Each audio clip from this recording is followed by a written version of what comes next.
Masa remaja merupakan periode kritis peralihan anak menjadi dewasa, di mana terjadi perkembangan hormonal, psikologis, fisik, dan sosial yang begitu cepat.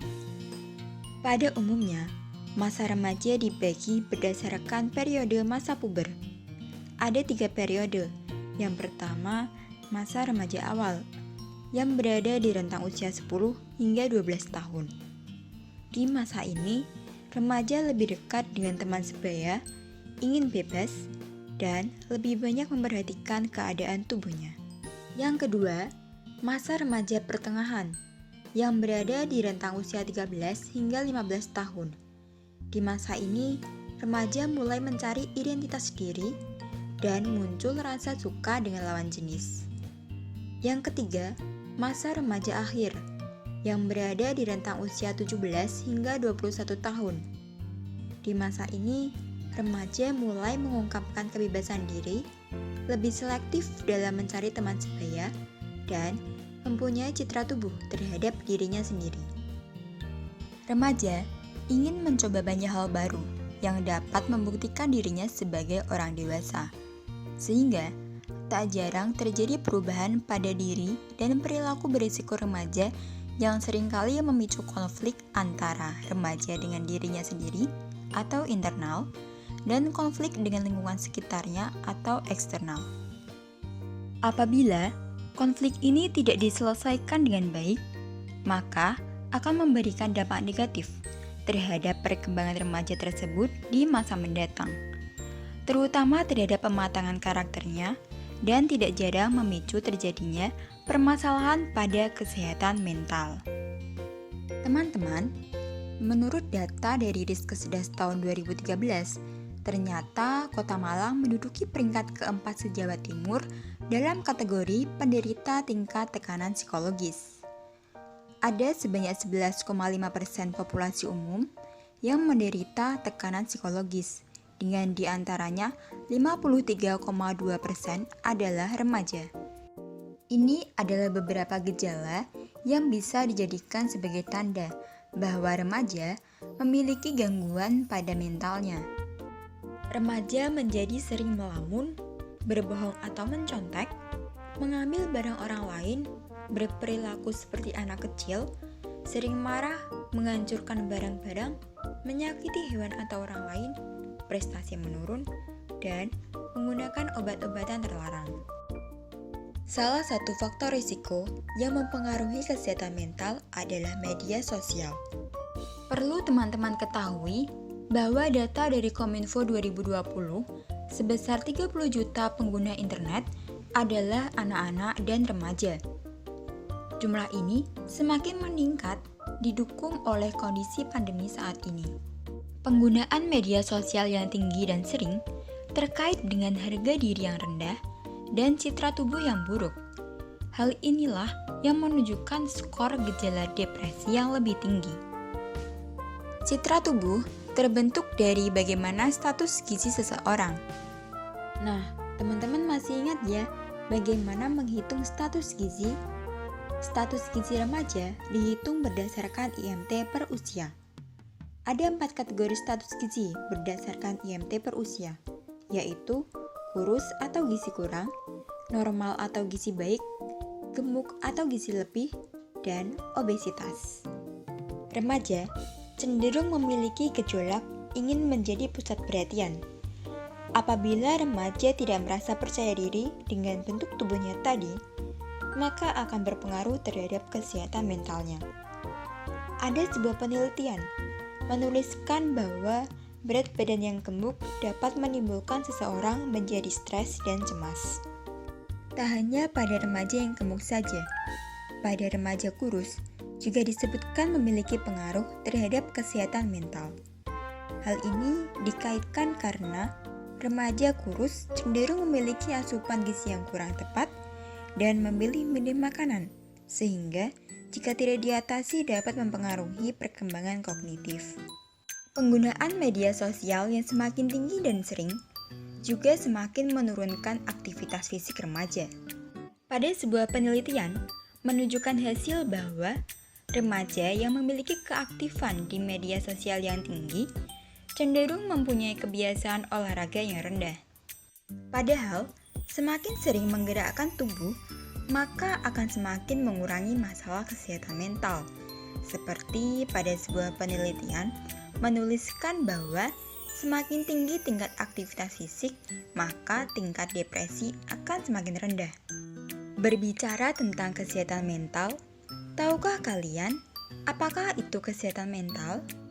Kesehatan mental adalah kondisi ketika individu dapat berkembang secara fisik, mental, spiritual, dan sosial, sehingga menyadari kemampuan yang dimiliki untuk mengatasi tekanan, dapat bekerja secara produktif, dan mampu memberikan kontribusi untuk komunitasnya. Penyakit mental yang paling umum adalah kecemasan dan gangguan depresi. Menurut WHO, kesehatan mental yang buruk dapat mempengaruhi perkembangan dan peran sosial remaja, serta menjadi faktor penentu terjadinya permasalahan remaja. Lalu, gimana sih tandanya remaja memiliki kesehatan mental yang baik dan positif?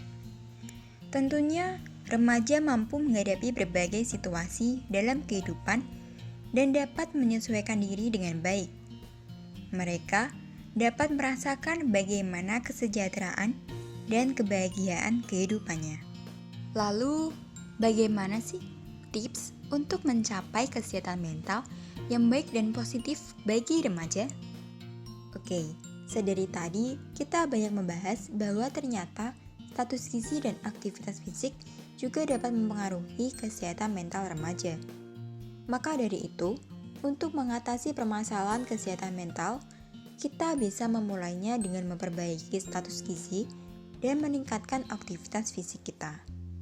Lalu, gimana sih cara untuk mencapai status gizi yang baik?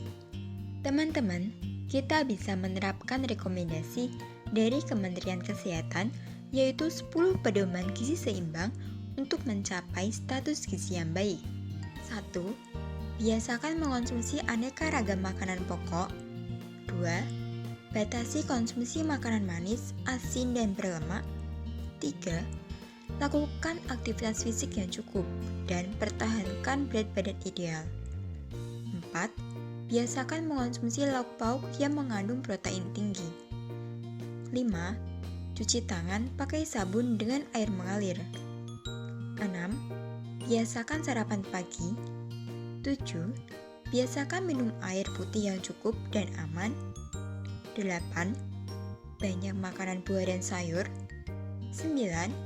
Biasakan membaca label pada kemasan pangan. 10.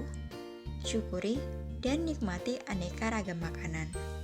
Selain itu, teman-teman juga bisa memakai pedoman isi piringku sebagai acuan dalam mengonsumsi makanan sehari-hari. Satu lagi, teman-teman jangan suka pilih-pilih makanan ya, apalagi sayur dan buah. Karena sayur dan buah memiliki banyak zat gizi seperti vitamin dan mineral yang juga dapat memperbaiki kesehatan mental. Lalu, aktivitas fisik. Tentu, untuk meningkatkan aktivitas fisik, kita perlu niat dan motivasi dari dalam diri kita ya. Dan, kira-kira aktivitas fisik apa aja sih yang bisa dilakukan oleh remaja? Sebelum masuk ke pembahasan itu, kita harus tahu dulu apa itu aktivitas fisik. Apakah aktivitas fisik adalah olahraga saja? Ada 3 klasifikasi intensitas aktivitas fisik menurut Metabolic Equivalence-nya atau METS. Yang pertama, aktivitas ringan. Contohnya seperti mencuci piring, berjalan kaki, bersetrika, memasak, memancing, memainkan alat musik, menulis, dan mengetik. Kedua, aktivitas sedang. Contohnya seperti berjalan cepat, mencuci mobil, menyapu dan mengepel, beberapa jenis permainan olahraga seperti badminton, tenis meja, dan bola basket.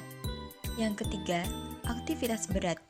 Contohnya seperti berlari, jogging, mencangkul, mengangkat beban berat lebih dari 20 kilo, bersepeda, bermain sepak bola, berenang, dan bermain voli. Teman-teman, bisa menggunakan pedoman dari Kemenkes sebagai panduan untuk melakukan aktivitas fisik seperti olahraga. Kementerian Kesehatan telah membuat rekomendasi aktivitas yang bisa dilakukan oleh remaja di lingkungan sekolah dan di luar lingkungan sekolah. Meskipun saat ini kita masih bersekolah secara online di rumah, namun rekomendasi aktivitas di lingkungan sekolah masih bisa kita gunakan, seperti berolahraga selama 30 menit setiap hari di pagi hari dan bermain lompat tali.